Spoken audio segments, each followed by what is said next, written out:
بسم اللہ الرحمن الرحیم. آپ دیکھ رہے ہیں چینل دی پوائنٹ اور وحید عزیز آپ سے مخاطب. آج 14 مئی 2023 دن گزر گیا، شام ڈھل گئی، سورج غروب ہو گیا.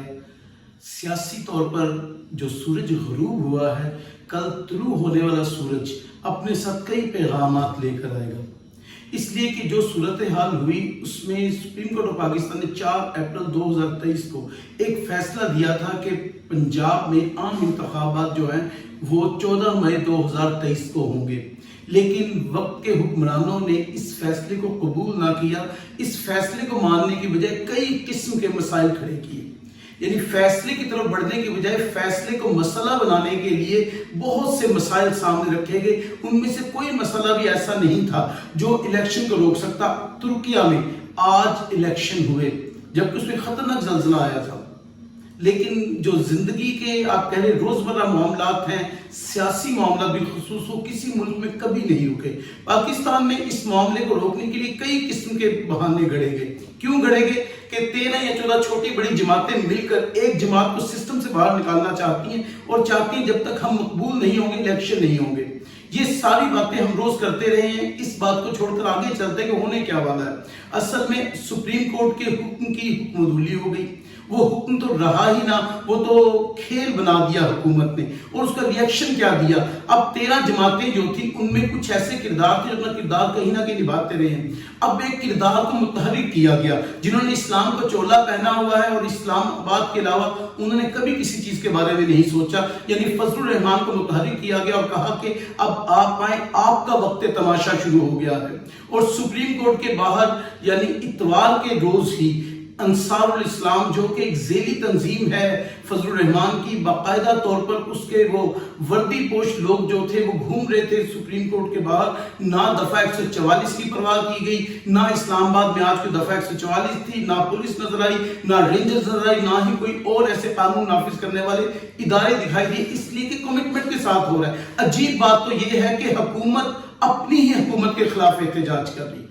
یہ بھی دنیا نے منظر شاید پہلی بار دیکھا ہوگا کہ اپنی ہی حکومت کے خلاف احتجاج اور دھرنے کی تیاری کی جا رہی ہے. اور باقاعدہ جن کی حکومت ہے اس اتحاد کے سربراہ جو ہیں وہ اس دھرنے یا احتجاج کی قیادت کر رہے ہیں. اب اس سے زیادہ اور عوام کو کیا بے وقوف بنایا جا سکتا ہے؟ اس لیے کہ یہ سب کیوں ہو رہا ہے، سوچنا یہ ہے. اس کی وجہ ہے کہ 14 مئی گزر گئی، اب وہ معاملات شروع ہونے والے ہیں جس کا حکومت کو خطرہ ہے. اور اس میں کیونکہ صبح 11 بجے ایک سماعت ہے، بڑی اہمیت کی حامل سماعت ہے جو کہ ہے الیکشن کمیشن آف پاکستان کی درخواست پر.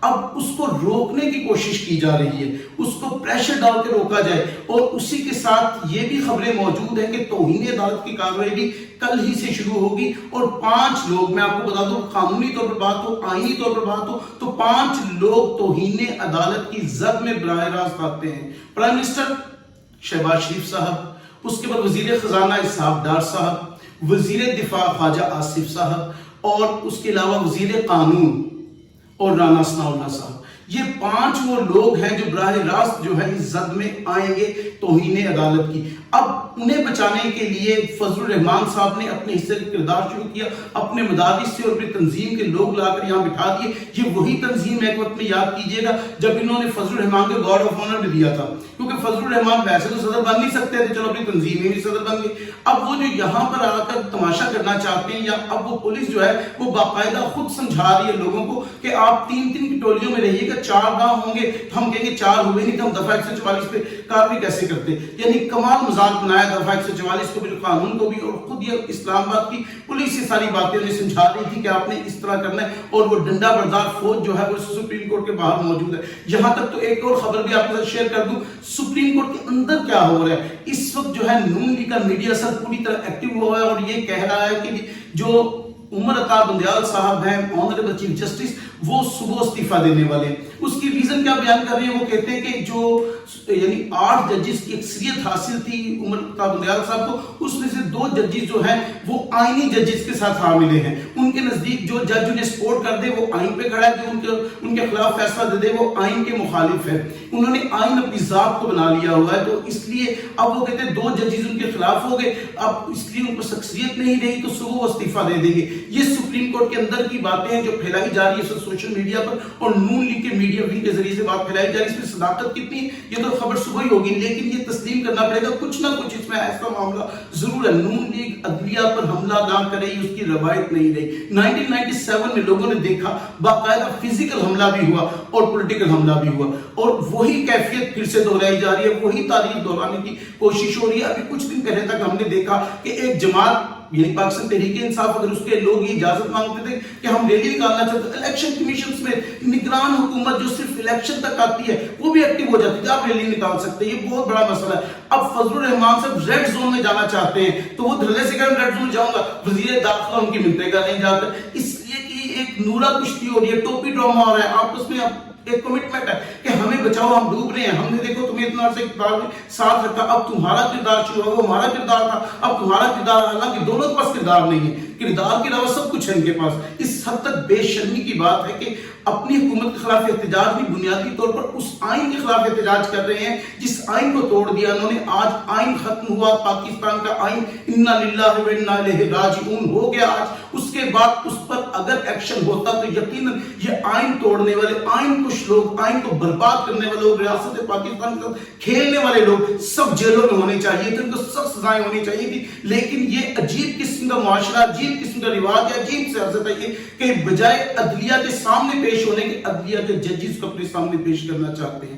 بہت سارے چور اکٹھے ہو گئے، ان چوروں نے مل کے کہا یہ جج کون ہوتا ہے ہمارے خلاف فیصلہ دینے والے، ہم جج کے خلاف فیصلہ دیں گے۔ اور فضل الرحمان صاحب جو دین کا نام لیتے ہیں، دین کو استعمال کرتے ہوئے اس غیر قانونی، غیر آئینی اور برے کام میں اس کی باقاعدہ طور پر صدارت کرتے ہوئے آگے بڑے رفتار کے ساتھ آگے بڑھ رہے ہیں۔ شرم آنی چاہیے ان سب لوگوں کو، لیکن یہ ٹولہ اگر شرم والا ہوتا تو اقتدار میں کیسے آتا، ایک غلط طریقے سے اقتدار میں کیسے آتا، ایک الیکٹڈ حکومت کو ہٹا کر خود کیسے بیٹھ جاتے، ایک مقبول ترین لیڈر کو آپ جو ہے چاہتے ہیں وہ راستے سے ہٹ جائے، تو ایسا نہیں ہے۔ ایک فیصلہ آپ لوگ کر رہے ہیں، ایک فیصلہ اللہ کا ہے، اللہ کا فیصلہ جو ہے وہ سب کو ماننا پڑتا ہے، خواہ کوئی کتنی اس کی مخالفت کیوں نہ کرے۔ وَتُعِزُّ مَن تَشَاءُ وَتُذِلُّ مَن تَشَاءُ، اور یہ سب نے منظر دیکھ لیا کہ عزت کس کے لیے اور ذلت کس کے لیے۔ جو عزت رب العالمین دے رہا ہے عمران خان کو، وہ آپ اسے کیسے ذلت میں بدل سکتے ہیں، اور جب ذلت آپ کے نصیب میں لکھی گئی ہے تو کوئی اسے عزت میں کیسے بدل سکتا ہے۔ بہرحال مختصر بات آپ کو یہ بتا دوں، صبح کا دن بڑا ہنگامہ خیز دن ہے سیاسی اعتبار سے۔